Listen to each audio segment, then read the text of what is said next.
वजीर दिफा ख्वाजा आसिफ ने तहरीक इंसाफ पर तनकीद के नश्तर चला दिए। उन्होंने कहा कि पीटीआई में इख्तलाफात वाज़े हैं। इनका जलसा कामयाब हो रहा होता तो बानी पीटीआई कभी जलसा मनसूख न करते।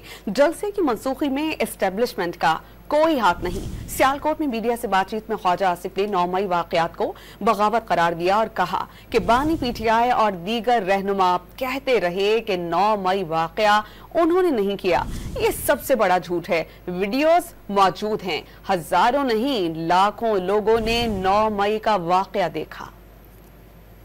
जो ये कॉन्फ्लिक्ट हैं, उनकी ये तजादात जो हैं वो तो सबके सामने आ रहे हैं। अगर जलसा कामयाब हो रहा होता तो मैं आपको शर्तिया बताता हूँ कि इमरान खान ने जलसा कॉल ऑफ नहीं कर सकता। ये सारा जो सिलसिला था जलसा मनसूख करने का, इसमें एस्टेब्लिशमेंट का कतई तौर पे कोई रोल नहीं।